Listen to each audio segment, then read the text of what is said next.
Well, at this point in our journey through the major prophets, we find ourselves in Ezekiel chapter 28 today. This is going to finish up this section that was lingering over the destruction of Tyre. We'll look at the destruction of a neighboring city, Sidon, and then next time in chapter 29, we'll move on to the destruction of Egypt. Now, in this chapter, we see a description of the judgment that's going to fall on the prince or the leader of Tyre. But Bible scholars have looked at this chapter and said there's something seems to be more going on here than just the destruction of the leader of Tyre. Seems to be speaking about the destruction of the power behind the throne of Tyre. Perhaps the destruction of Satan himself is being cast out of heaven. So we'll see that as we go through here. We also see at the end of this chapter one of the prophecies looking forward to the last days. So I'll save that for the end as we look at what God has to say about Tyre in chapter 28. I've called this chapter simply the end of Tyre. So in verses 1 through 19, it discusses the fall of the prince of Tyre. Verses 1 through 5 in this chapter talk about the reasons that this prince of Tyre has been brought down.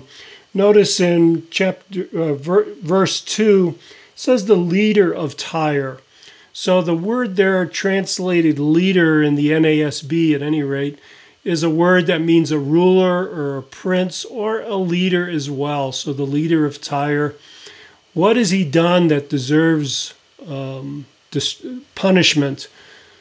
Well, he's embodied really the sins of the whole city. We see this throughout the Bible that the sins of the leader really become the sins of the nation, the sins of the city. He's been privately arrogant. In fact, so arrogant that he's claimed to be God. I sit in the seat of gods. Over and over again, he claims that. He demands to be treated as a god when he says he sits in the seat of God. In verse 3, notice how he says that, or maybe in a way of ridicule, God says, "Behold, you are wiser than Daniel." Well, this is the Daniel that's mentioned in the book of Daniel. This is the Daniel that is the interpreter of dreams, the advisor of Nebuchadnezzar. I think tongue-in-cheek here, he's being accused by God of being, why you think you're wiser than Daniel, who is my representative. Verses 4 and 5, this leader, he claims to know all things, and he points to his great wealth. We see that happen today. Look how successful I am. I must be smart. I must be skilled. I must be a whiz at business because I have all this stuff. In other words, they ignore the fact that these are all blessings from God. And, we can learn a lesson here at this point. Wealth is just as much a test of a person's heart as poverty is. In fact, few can resist being fooled and made a fool by riches. And that's what we see happening here to the leader, the prince, the king of Tyre. The results of his arrogance, the results of his claiming to be God are seen in verses 6 through 10. And notice the transition in verse 6, Therefore, the fall of the leader of Tyre is just a consequence of his arrogance. Again, we know from the Bible that what we reap is what we sow. And if we are going to set ourselves up to be like God, we are going to be brought low. He's going to reap what he sowed. And so common is this, especially among the Greeks, that the Greeks had this specific word for people who build themselves up as if they were a god and then are torn down. The Greek word is hupsos, and we get that word hubris in the English language. If you don't know what that word means, write it down, hubris, and go look it up. But basically it's speaking in Greek plays anyway to the turn in the plot where a leader thinks that he has been built himself up to such a level to be almost equal to a god, and God takes him down. Verse 7, his destruction is going to be ruthless. I will bring a stranger upon you, the most ruthless of nations, and they will draw their swords against the beauty of your wisdom and defile your splendor. Well, it's as if this is going to happen suddenly. In one verse, a merciless and ruthless nation, specifically here in view is Babylon, we know, is going to destroy their beauty, his wisdom, and his splendor. His destiny, it says in verse 8, is the destiny of us all. It's the grave. It's the place of all men. No longer a god, he is going to be reduced to death and the grave, just like every other man. Verse 9 says that his mortality is going to be quickly apparent, that he's going to be brought down in a hurry. And note in verse 10 that it's the Lord God, Yahweh Adonai, the ruler and covenant-keeping God of Israel, that's doing this. That God is making it known just as clearly as he can who is responsible for bringing this powerful king and this powerful state down. Verses 28, or chapter 28, verses 11 through 19, we see this lament. It's kind of got two parts, lamenting his past in verses 11 through 15, and then lamenting the present punishment in verses 16 through 19. So let's take a look at that. Notice here at this point this exalted language that's coming up in verses 16 through 19. It says, by the abundance of your trade you were internally filled with violence, and you sinned. Therefore I have cast you as profane from the mountain of God. I have destroyed you, O overcoming cherub. Well, what's he talking about here? He's going to say he's perfection. He was full. He was perfect. This kind of over-the-top language talking about this king, a covering cherub, he calls him, an angel, leads some to believe that he's at this point addressing not the king directly, but the one in view is Satan himself, the power behind the throne. Look at verse 13. He talks about being in Eden as Satan was in Genesis 3. Verse 14, he calls him again that anointed cherub, commissioned. That's what anointed means, set apart to a special place of honor, guarding the throne of God. That was Satan. Verse 15, like Satan, the king was created by God with special commissioning, originally blessed with moral integrity, but ultimately pride was the undoing. We can look in Isaiah chapter 14, verses 13 and 14, and it says something similar. It says, but you said in your heart, I will ascend to heaven, and I will raise my throne above the stars of God, and I will sit on the mount of the assembly in the recesses of the north. I will ascend above the heights of the clouds. I will make myself like the Most High. This is, he's quoting Satan here. Seems like perhaps Satan is in view in these verses. 1 Timothy 3:6 says that that Satan became conceited and fell into condemnation, and which is the reason why we shouldn't appoint ungodly or unqualified men to be leaders of the church, because they fall into the same trap that Satan has fallen into. Extreme arrogance, narcissism, trying to lift himself up.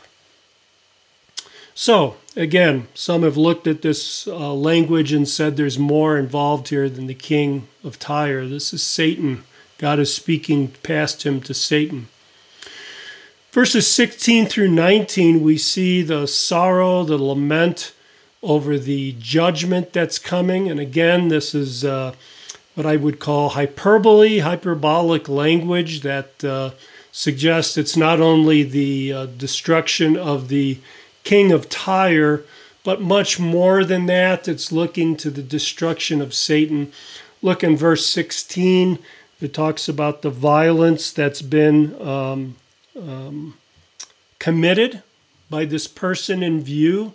Their extreme conceit or narcissism in verse 17. Their immoral behavior in verse 18. Verse 18 again, talking about their irreverence toward God. These are all bringing God's judgment, and it's severe judgment. Verse 16, cast out of the privileged position of God's presence. Again, sounds like it's talking about Satan here. Verses 16 and 18, destroyed by fire. Verse 17, cast to the earth. Verse 17 again, humiliated before the kings. And verse 19, humiliated before people. So again, this is happening in the near term, in the immediate perspective to the leader of Tyre. But it may be an extended perspective. We're looking at God's treatment of Satan. Verses 20 to 23 then turn from Tyre to Tyre's neighbor Sidon. And they also become an object of God's wrath. Verse 22, we see again what God is doing here, that through his judgment, he will manifest, it says, his holiness. He will make himself known through judgment. And then Babylon in verse 23 is pictured as this pestilence that kind of floods through the streets, sweeping through the city and leaving a bloody destruction in its wake. So Sidon is going to fall under the same judgment, the same violence as Tyre, as will anyone who allies themselves with Satan or with those who support Satan. Judgment overflows to them as well. But God preserves his own people. God preserves Israel. That's what we see in verses 24 through 26. This chapter ends on a high note. Israel will be secured through his judgment of the nations. Look in verse 24. There will be no more for the house of Israel a prickling briar or a painful thorn from any round about them, who scorn them. Then they will know that I am the Lord. So God is going to remove their enemies. He's going to settle them in peace. He is going to ensure their security, and they will know that he is God. This is coming in the future. It hasn't happened yet. Certainly hasn't happened today, although some people would say that Israel is living in a relative condition of peace right now. I think that you're hard-pressed to say that Israel is at peace today. So this is for the future. Verse 25, thus says the Lord, when I gather the house of Israel from the peoples among which they are scattered, and will manifest my holiness in them in the sight of the nations, then they will live in their land, which I gave to my servant Jacob. So it's looking forward to a regathering of the scattered people of Israel, regathering for them to live in the land that was promised to Jacob in Genesis chapter 50, verse 24. Verse 26 says they'll be secure in that land and enjoy all of its fruits. So again, this is ending on this ultimate restoration of Israel in the Messianic kingdom under the rule of the Messiah. So, as we look at this, again, this is interesting. We can learn some things from God's dealing with Tyre and Sidon. We can learn some things from God's dealing with Israel. One of the things we can learn here, and I think from all the major prophets, is that God is sovereign. He is ruler and judge, not just over the temple, not just over Jerusalem or Judah or even Israel, but the whole world. And at the end of the tribulation, we see Jesus exercising that authority that the Father has given him over the whole world in Matthew chapter 25, where he brings judgment on the earth. Again, he brings judgment on Israel, and he brings judgment on the nations. And the judgment on the nations is based on how they treated his brethren, the nation of Israel. So may we, as his people today, as we await for the Lord's coming, live in light of that coming judgment. Live in light of his return. God bless you, brothers and sisters.